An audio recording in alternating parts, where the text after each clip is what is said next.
Chapter 3. Close Encounters of the Fifth Kind. Everyone prepared for the final countdown as the last hour of 2020 commenced. Jordan was deep into the flow state, rocking his body to the tunes while Bonnie danced beside him at the turntables. A dense fog of smoke and perfume blanketed the living room, adding to the ethereal environment. The crowd swayed as Marcus pressed into Diana's body while they danced. He wasn't after the physical contact. It was hard to stand on his own. "You need to go lay down," Diana shouted.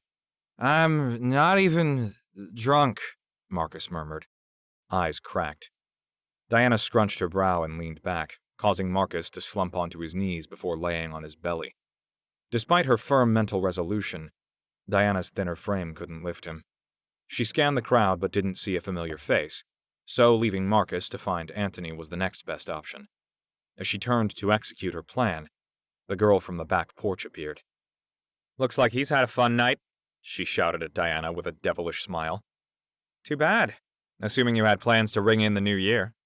Could you help me move him up to his bedroom?" "Sure thing." "I'm sorry to ask, because I think you told me earlier," Diana shouted while squatting beside Marcus. "But what's your name?" "It's Velia." The two women shook hands before grabbing Marcus under an arm. Velia's strength offset the height difference between them, and the other partiers moved so they could drag Marcus into the kitchen. Anthony noticed the threesome struggling to ascend the stairs and pushed his way down the hall. "Why do I always get the ass end?" Anthony laughed under his breath while lifting Marcus's legs. "Are you sober enough to help?" Diana sneered. "I'm unwilling to save another member of the Addams family from himself tonight." Anthony bit his tongue, taking most of Marcus's weight as they navigated the narrow staircase. Diana seized the leadership role, instructing them to set her boyfriend on the floor so she could move her bags and prepare the bed. "We should lay him on his stomach," Velia advised, "so he doesn't choke on his vomit, just in case." "The Hendrix Special," Anthony grinned at Velia. "Seriously," Diana snapped. "Is nothing sacred to you? He was someone's child." "It's been 50 years, Anthony replied. Diana pointed a finger at him. "It's all your fault." "Hendrix's death?" Anthony sighed. "I wasn't even born yet." Diana took the bait. "No, I'm talking about Marcus. He emulates your shitty behaviors. You did this. I cut him off an hour ago. You're an enabler." "Thanks for the insight, Mom." Anthony rolled his eyes, then glanced at his phone. "Can we please lift him onto the bed already? I've got to get going." "Me too," Diana asserted, still glaring at Anthony. "Right." Anthony set his phone on Marcus's desk. "Queen Koss is here to help the masses, so long as it aids her own agenda." Velia tried to squelch the quarrel. "So, are we moving him?" The trio lifted Marcus onto the bed, placing him face down. "As always," Anthony forced a smile. "It was great seeing you, Diana. And thank you, girl I don't know." "Don't drive drunk!" Diana shouted as Anthony left. Velia stood at the edge of the bed, staring at Marcus. "He's such an asshole," Diana said under her breath, bending over to get her bags. "I'm sorry you got dragged into this." "It's fine." Velia waved her right hand. Diana's eye caught a glimpse of Velia's ring. "That's a beautiful piece of jewelry. I've never seen anything like it." Velia spun the Vanta black object on her middle finger. "Thanks." Diana led the charge out of the room and descended to the first floor, but Velia lingered in the stairwell before slipping back into Marcus's bedroom. She stood over him for a moment, playing with her ring. A phasing red glow appeared from beneath the band, signaling she was on the right path. Velia leaned down and flipped Marcus over to inspect him. "This felt too easy," Velia said to herself. A lifetime of preparation to be realized in such an anticlimactic moment. But first, she had to move him out of the house without anyone noticing. "Did you get lost?" Diana asked from the threshold. Velia shot up. "No, sorry. I had a bad feeling. I came back to make sure he was still breathing." Diana folded her arms. "Well, is he?" "Yes." "We should let him sleep it off." Anthony scared both women as he reappeared. "I forgot my phone," he said, moving to the desk to retrieve it. "We were just leaving." Diana glared at Velia. Diana and Anthony followed Velia out of the house, loitering at the end of the driveway to watch her disappear into the night. Then Diana headed the opposite direction to the light rail, and Anthony climbed into his Tesla. Anthony paused at the door, centering himself before entering the lobby of his tech company. Being CEO didn't guarantee him access to the building. He still had to pass security's sniff test. Good evening, sir, Tony boomed from behind his desk. As the head of security, half a dozen men and women answered his call to provide extra protection tonight. The company was celebrating a record year despite the global pandemic, making them a target for social animus. You hear about the attack on Nakatomi Plaza? Anthony asked. Tony hailed an elevator. I love that movie. Party's on 13? Yes, sir. Then I'll keep an eye out for John McClane. As you were. Anthony attempted a salute. Anthony relished the rare moment of silence inside the elevator. Hours of social bonding were ahead of him, so he took a series of deep breaths to recharge. When the door finally opened, Anthony rode the waves of music and light like a surfer pushed towards shore. Each of his 1,000+ companions and their guests was high on joy. The crowd's hypnotic sway was getting to him, and a wet warmth built in his throat. The smell of skewered meat and chocolate pushed him over the edge, and he raced to the bathroom. As he threw up, he thought about the ancient Romans and their practice of induced vomiting to make room for further indulgence. With his stomach and mind clear, Anthony cleaned up and returned to the party. Pyrotechnics lit up the venue and the wider world outside as midnight approached. This was an important part of his company's tradition as they launched into another trip around the sun. Set your... Anthony tried shouting over the band, but no one could hear him. He hustled to the stage and grabbed a microphone. Listen up! Don't forget to set your intentions for the year. Do it now! The crowd cheered over the music as Anthony stumbled from the stage and onto his face. He climbed to his feet, dusted off his suit, and headed for his office to ride out the dizziness that had set in. Diana strolled through the downtown clinic with confidence. Tonight would see an uptick in suicides after an artificial lull during the holidays.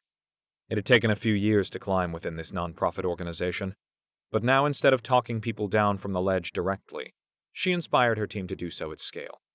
Diana enjoyed having an impact on the world, but the real benefit she derived from this job was the academic credits it provided for her PhD. "Evening, Miss Goss," said a raspy-voiced female agent of change. Diana replied with a smile. "Good evening, everyone." "Looks like you've had a good time," said another soft-spoken agent. "Everything in moderation." Diana shared the wisdom of her Greek ancestors. "Get me up to speed."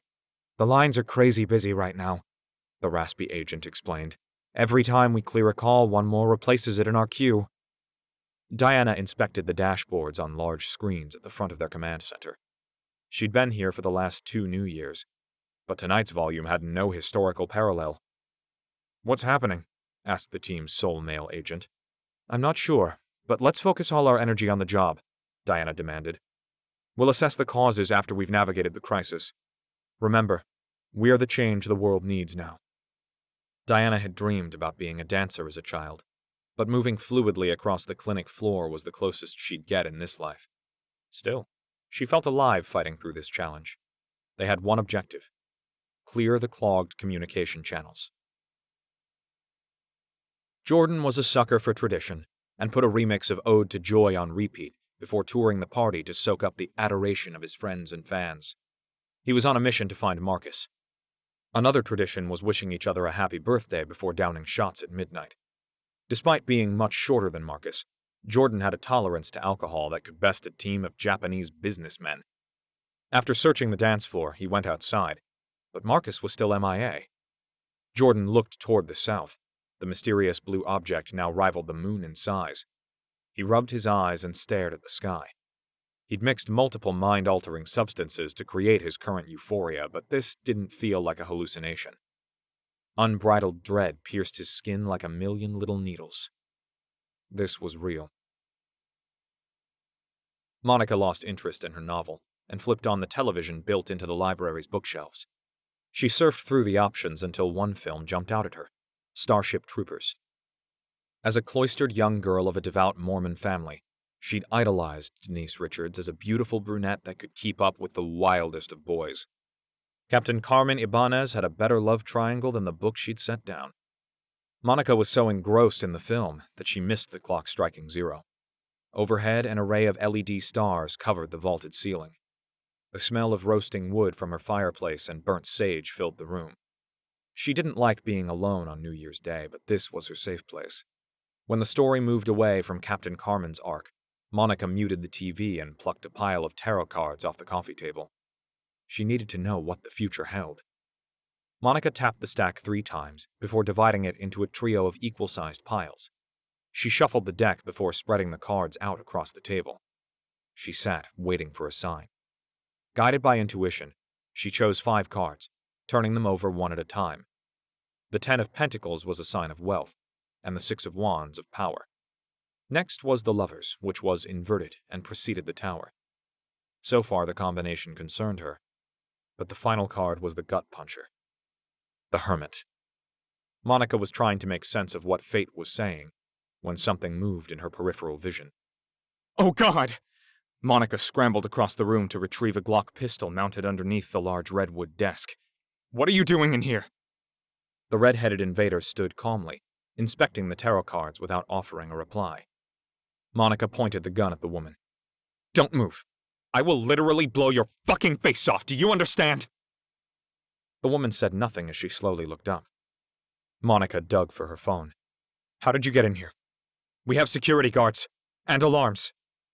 The maiden finally broke her silence, speaking with a heavy British accent. "If you'd be kind enough to not point that at me, I'd very much appreciate it. My name is Heidi, which stands for Human Intelligence Designed. I'm an emissary of an alien federation sent to disclose their presence and offer humanity a place in their galactic civilization. Or death. The choice is yours." Monica struggled to find the air to speak. "What? A universal federation," Heidi said. "A society of the stars." "Was this Hannah's idea?" The gun was shaking violently in Monica's hand, so she added the other to help stay on target. Heidi smiled. "I'm going to help you relax." Monica wasn't able to reply before the crushing weight of pleasure washed over her. It was hard to keep her eyes open. She knew this feeling from dabbling with opiates, but this was cleaner and far more precise. Monica dropped the gun onto the desk before slumping backward from the bliss into a leather chair. "What you're feeling is a manipulation of your endogenous chemicals. More precisely, it affects the crystalline structure of the magnetites in your brain and induces a benign psychedelic effect. This will keep you peaceful, but won't interfere with your ability to remember what I tell you. As I said before, my name is Heidi. I'm a digital manifestation of your collective form, an aggregation of the masses into a single AI emissary. I was created for you, from you, and I'm here to explain what the next phase of human evolution looks like." Heidi turned briefly toward the television, then looked back at Monica. "Would you like to know more?"